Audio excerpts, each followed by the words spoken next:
Hello guys, അപ്പോൾ ഇന്നത്തെ എൻ്റെ ഒരു നൈറ്റ് ഹെയർ കെയർ റുട്ടീൻ കാണിച്ചു തരാം. അതിന് നമ്മൾ ഫസ്റ്റ് ചെയ്യേണ്ട കാര്യമെന്ന് പറഞ്ഞാൽ രണ്ട് സൈഡിലോട്ട് മുടി ഈക്വൽ പാർട്ടായിട്ട് എടുത്തിടണം. എന്നിട്ട് പല്ലകലുള്ളൊരു ചീപ്പ് എടുത്തിട്ട് മുടി നല്ല രീതിക്കൊന്ന് ചീപ്പി കൊടുക്കണേ. നല്ല രീതിക്കെന്ന് പറയുമ്പോൾ മുടിയിട്ട് വലിച്ചു പറിക്കുകയൊന്നും ചെയ്യില്ല, മുടി പതുക്കെ ചീപ്പി കൊടുക്കണം. എപ്പോഴും നമ്മൾ ഇതുപോലത്തെ ചീപ്പ് യൂസ് ചെയ്യുന്നതായിരിക്കും മുടിക്ക് കുറച്ചും കൂടി നല്ലത്. അതാകുമ്പോൾ മുടി പൊട്ടിപ്പോത്തതൊന്നുമില്ല. അങ്ങനെ നമ്മൾ നല്ല രീതിക്ക് മുടിയൊക്കെ ചീപ്പിച്ച് ഇടയൊക്കെ കളഞ്ഞതിന് ശേഷം നിങ്ങൾ ഏത് ഹെയർ ഓയിലാണോ മുടിയിൽ യൂസ് ചെയ്യുന്നത് ആ ഹെയർ ഓയിലിൽ നിന്ന് ഒരു 2-3 ഡ്രോപ്സ് എടുത്തിട്ട് കയ്യിൽ നല്ലപോലെ സ്പ്രെഡ് ചെയ്തിട്ട് മുടിയിൽ തേച്ച് കൊടുക്കണം.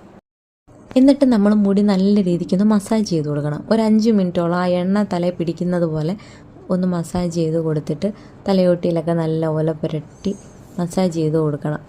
ഇനി നമ്മൾ മൂന്നാമത്തെ സ്റ്റെപ്പ് എന്ന് പറയുന്നത്, ഇത് ഞാൻ ചെയ്യുന്ന കാര്യമാണ്. ഇതൊരു ഹെയർ ടോണറാണ്. ഇത് ഞാൻ വീട്ടിൽ തന്നെ ഉണ്ടാക്കിയ ഹെയർ ടോണറാണ്, നാച്ചുറലാണ്. ഇനി ഇത് നമ്മൾ മുടി വകുന്നിട്ട് എല്ലാ വകുപ്പിലും ഇങ്ങനെ പുരട്ടിയിട്ട് ജസ്റ്റ് ഒന്ന് മസാജ് ചെയ്ത് കൊടുക്കണം. ഇത് യൂസ് ചെയ്യാനുള്ള എളുപ്പത്തിന് വേണ്ടിയാണ് ഞാൻ ഈ ബോട്ടിലാക്കി വെച്ചേക്കുന്നത്. ഇതൊരു ഫേസ് എർത്തിൻ്റെ ബോട്ടിലാണ്. ഇത് നല്ലപോലെ വൃത്തിയാക്കി കഴിയുന്നതിന് ശേഷം അതിലൊഴിച്ച് വെച്ചേക്കുന്നതാണ്. ഇനി നമ്മൾ ഓരോ സൈഡിലും മുടി നല്ലപോലെ വകുന്നിട്ട് ഇത് തേക്കണം, പുരട്ടി കൊടുത്തിട്ട് ഒന്ന് മസാജ് ചെയ്യണം. അതുപോലെ ഇപ്പുറത്തെ സൈഡിൽ നമ്മൾ അതുപോലെ ഒഴിച്ചിട്ട് നല്ലപോലെ ഒന്ന് മസാജ് ചെയ്ത് കൊടുക്കണേ. കുറച്ച് എടുത്താൽ മതി കേട്ടോ. കുറച്ച് എടുത്തിട്ട് എല്ലാ രീതിക്കും ഒന്ന് തലയോട്ടിയിൽ മാത്രം മതി, മുടിയിലൊന്നും പുരട്ടേണ്ട ആവശ്യമില്ല. ഇനി നമ്മൾ ചെയ്യാൻ പോകുന്നതെന്ന് വെച്ചാൽ മുടി ഫ്രണ്ടിലോട്ടിട്ടിട്ട് എപ്പോഴും നമ്മൾ തലയിൽ എന്ത് തേച്ചാലും മുടി ഇതുപോലെ കുനിച്ചിട്ടിട്ട് തലയോട്ടിയുടെ പുറവശത്തും തേക്കണം കേട്ടോ.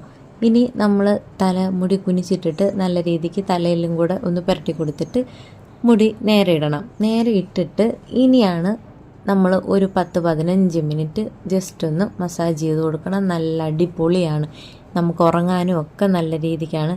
ഇനി നമ്മൾ മുടി താഴോട്ടിട്ടിട്ടും കുറച്ച് നേരം മസാജ് ചെയ്ത് കൊടുക്കണം. ഇങ്ങനെ മുടി മസാജ് ചെയ്യുന്നതാണ് കുറച്ചും കൂടി മുടി വളരാൻ അനുയോജ്യമായിട്ട് ചെയ്യുന്നത്.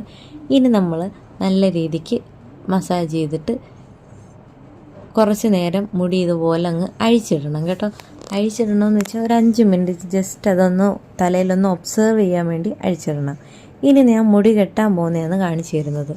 ഇനി നമ്മൾ നല്ല രീതിക്ക് മുടി ഒന്നും കൂടെ ജസ്റ്റ് ഒന്ന് ചീപ്പി കൊടുക്കണം.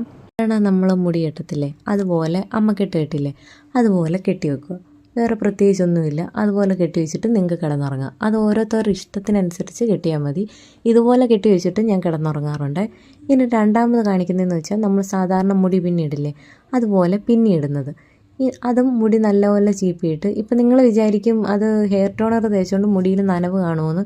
അങ്ങനെ നനവൊന്നും കാണത്തില്ല. മുടിയിൽ അത് നല്ലപോലെ അബ്സോർവ് ചെയ്യുന്ന സാധനമാണ്. അത്